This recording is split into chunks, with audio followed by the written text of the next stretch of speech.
good-looking people here tonight, man. Clap it up if you're in a relationship tonight. There we go, there we go. All right, single people, clap it up. That was sad as hell. You had to throw a woo in there because there's only 3 of y'all in here. That's tough, man. Hey, it's okay, though, because y'all good looking. Y'all came out to have a good time. It's fine, it's fine. And there's some dudes in here that are in relationships that don't even know the relationship is over yet. Bro, I'm telling you, girls plan that shit out like 6 months in advance, dude. I was at a show the other night, and these 2 girls were talking during the set, so I was like, what are y'all talking about? And they're like, talking about my future ex-boyfriend. I was like, that's the most cold-blooded shit I have ever heard in my entire life. Like, girls set this up like it's a mob meeting to take out a made guy, dude. They gotta have a girls' night out. They're just like, yeah, baby, stay home, play video games in your underwear, I don't care. And they show up, they're like, okay, you know what we're here to do, right? Came to talk about our friend, the one that's fucking the thing up, you know? What do you think? Yeah, I don't know. He keeps fucking it up. What are you gonna do? Okay, we're gonna put the hit out on him, but make it look like his fault. And that's all they do, bro. And then 6 months later, she's like, you never listen to me! And he's like, I thought I was doing okay, man. Y'all are cold-blooded. You didn't laugh at that joke. How's everything going in this relationship? He's like, baby, I put on the tie and everything. I'm doing what you're saying. What the Townsend got this shit? Oh my God. How long y'all been going out? Why did you look at him like, oh, let's get a confirmation here? How long has it been? Is this a Tinder date? What are we doing? 3 weeks. This is a Tinder date. Round of applause. 3 weeks, baby. Wow, what's your name? Donald. Donald and Monica, so beautiful. You guys look nice too. I wish I had some good relationship advice to give y'all to make this work, but I have no fucking idea, dude. Longest relationship I've ever had lasted 8 months, dude. But I will tell you this, I know how to end a relationship. All you gotta do is start talking about hoeing stories from when you were single. Bring up sex stories, don't do that, dude. You wanna know why? It's gonna hurt your feelings a lot more than it's gonna hurt hers. You'll be thinking you're a big player, like, yeah, back in the day, baby, I was getting so much pussy. She'll talk about one time that she breathed in the same room as a dude, and you're like, why would you do that? Turns you into a bitch real quick, dude, trust me. Because guys and girls, we talk about sex stories very differently. Like, guys like to talk about game, the way we got it, the obstacles and the hoops we had to jump through to get some pussy. Like, we tell sex stories like it's a 30 for 30 on ESPN. Against all odds, I got some pussy. That's how we tell sex stories. And ladies, y'all hurt because y'all like to describe the sex act itself, because that's what's important to you, and that's fine, but it hurts our feelings. Like, there was this one time I was out with my girl, and I had a couple buddies out, we were drinking, we were talking, and I was like, hey Murph, remember that time we went home with these 2 girls on New Year's and fucked them in a cow pasture? Y'all even care about the sex a little bit, or do you want to know how we ended up in a cow pasture? You know what I'm saying? And my girl sees that, and I was like, oh, sorry, baby, I'm having too much fun. She's like, no, I got a story. Okay. She's like, one time I went over to this guy's house, and we're getting into it. He's rubbing on my chest. He's making out. His tongue's going in a counterclockwise motion. I'm like, okay, you win. Stop. She's like, no. It gets better. He pulls his belt off and pulls out the biggest penis I've ever seen in my entire life. She holds up a forearm to demonstrate how big this dude's cock is, dude. And I'm like, what are you doing? My friends are right here. Stop. She was like, no, it's fine, because he pulled that out, and I was like, that's too big, and I left immediately. Then she was like, and then I met you. And you're perfect. I'm sitting here 5'8" and white, like, shut the fuck up. So me and her aren't going out anymore. And I know what you're thinking, like, I didn't break up with her because she's a whore. I broke up with her because she's a liar. You mean to tell me, ladies, that some dude pulls out forearm cock and you just leave? You don't at least give it up just to try it out?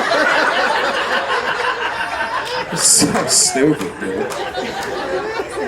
I'm starting to turn into that bitter single friend though, and I hate it. Like, I'm not trying to, but it just kind of happens. Like, I was out to lunch with one of my friends, and she's been going out with this dude. She was all excited to tell me about him. She was like, "Oh my God, he finally told me that he loves me." And I was like, "Oh, that's cool. Like, where'd he do it? Romantic dinner, candles? Like, what was going on?" She was like, "No, we were having sex."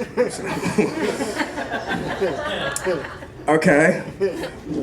What position were you in? She's like, "What do you mean?" I was like, "Well, were you like this? Were you like this?" She was like, "No, we're a missionary." And I was like, "Oh, he don't actually love you." She goes, "What?" I go, "Look, there's only 3 things a man can say to a woman in missionary. Damn, baby, you feel good. Damn, baby, I love you. Flip over. That's it. There's a 66% chance that this dude doesn't even love you. I'm sorry." She got pissed. Now she won't talk to me anymore. So, hey, I've been Nick J. Y'all have a great Valentine's Day. Give it up for y'all. How's everybody doing tonight? That was a hesitant woo. No, it's all right. I'm gonna leave you guys with a little bit of information that you guys can take with you when you leave here tonight. Something to remember me by, you know. That piece of information tonight is that 50 to 80% of Americans have oral herpes. Yeah, rough. But give it up for yourselves if you don't have herpes. Yeah.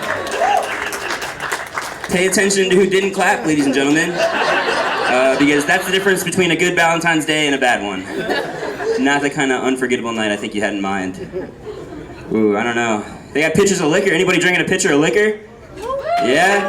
Woo! Hope you guys are Ubering home tonight. Nope? They're like, "No, we drove here for sure."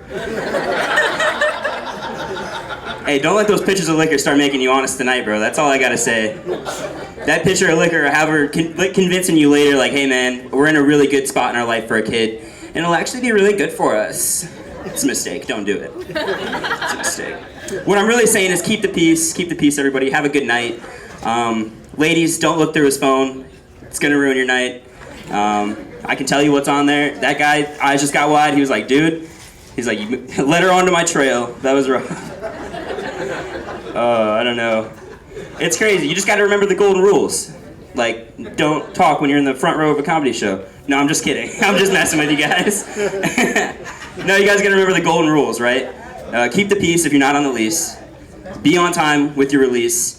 And don't give anybody a disease. As long as we follow those rules, I think we'll get through this holiday just fine. Yeah. People like to ask me a lot what being a comedian is like when no one's paying attention. And the only thing I can ever think to compare it to is like a condom commercial on Valentine's Day.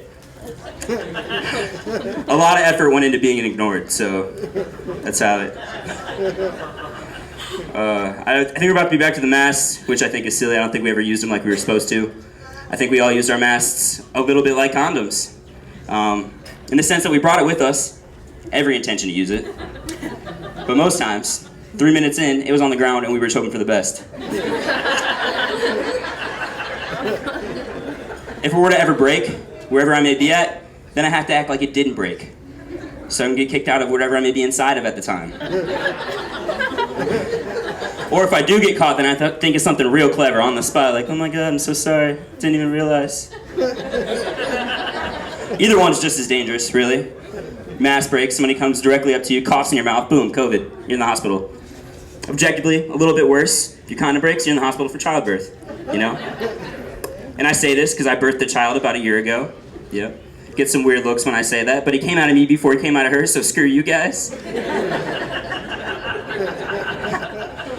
Yeah, she doesn't like that one either. No, she's a good girl. We're not together anymore, but we were, shopping the other day for stuff for our son, and she was talking about how she really likes to smoke weed, but how she'd do it a lot more often if it was legal, and how she's really been thinking about getting her green card. And I had to explain to her that it's called a medical marijuana card, and now everybody in the produce section thinks I had a baby with legal immigrant. So, not cool.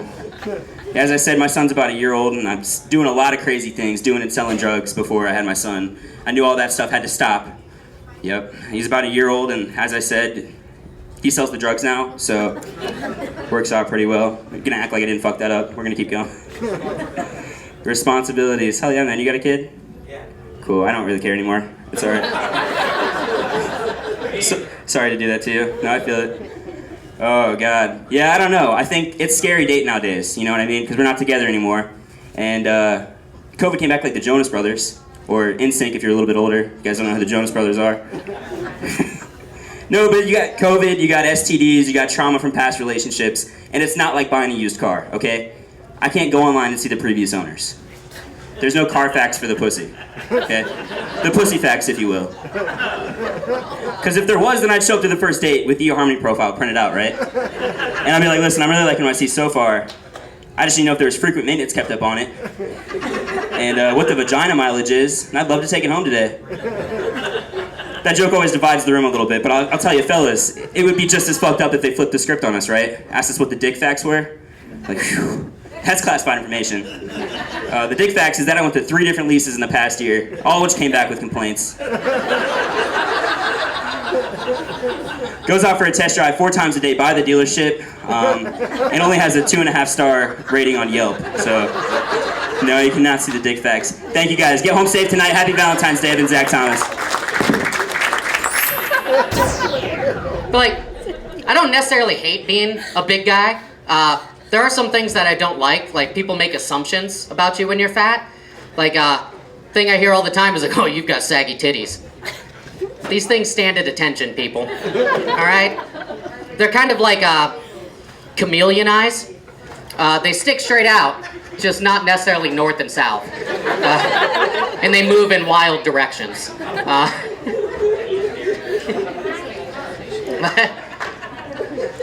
But like, there's a weird thing that happens when you grow up being fat, and then you finally start to admit it to get over all the like jokes and stuff, and your friends start going, oh God, he's becoming self-aware, we need to stop this. And they start giving you weird compliments like, Blake, you're not fat, you're just big boned. Oh, do I really big bone? Like, do I also have extremely soft bone disease? Because when I fall down, this does not break. There's no osteoporosis happening here. But, you know, it would have been a lot more honest if they're like, Blake, you're not fat. You're just pre-diabetic. I could have taken that honesty because although I don't think I've ever been in a diabetic coma, I've never made it through Thanksgiving awake the whole time. At some point, someone has to wake me up. And usually my family's like, why are you sleeping? I'm like, carbs. I don't know what to tell you. I've had a lot of cheesy potatoes today. But you would think like kids would be the worst people to talk to you about your weight or like how you look. And I'm sure everyone here, it's Valentine's Day, everyone's probably been serenaded before. Probably not by their mom. But when I was 14, my mom looked me dead in the eyes and went, don't you wish your girlfriend was hot like me? Nope! No, Mom, I do not. For one, your body type is Holocaust. You've got a brown tooth that we call your Coca-Cola tooth, lovingly. And cigarettes smell like you, so I think I can do a little better than that at 14. But, like, that sounds really rude to say, but as an adult, it's really nice because now when people smoke around me, I feel like I'm surrounded by unconditional love. So, score 1 for her. But she got mad when I said that. She was like, are you really going to talk to your mother that way? And I was like, are you really going to keep pooping with the door open? She's like, you know I'm claustrophobic, Blake. Me too, Mom. Thing is, I know my farts stink. How do you not know yours tastes like menthol? It is disgusting. And when I was growing up, you know, I wasn't exactly a lady killer. I have very low self-esteem, and people like why, like, how low is your self-esteem? When I use public toilets, I don't wipe it down before I sit down. I assume I'm the grossest thing that's ever been in there, so. And I've been proven wrong because I worked in a Walmart. And it looked like someone got about this far before the diarrhea hit and left a whole chili bean murder scene right on the wall. So I wiped that seat down before I sat down. I'm not a monster. Well, like I said, I wasn't the best with women, but like when I was like 16 or 17, my friends started asking me like, Blake, are you a virgin by choice or... First of all, it is by choice. I choose to respect consent and no one has said yes. So, good for me for not being a raper.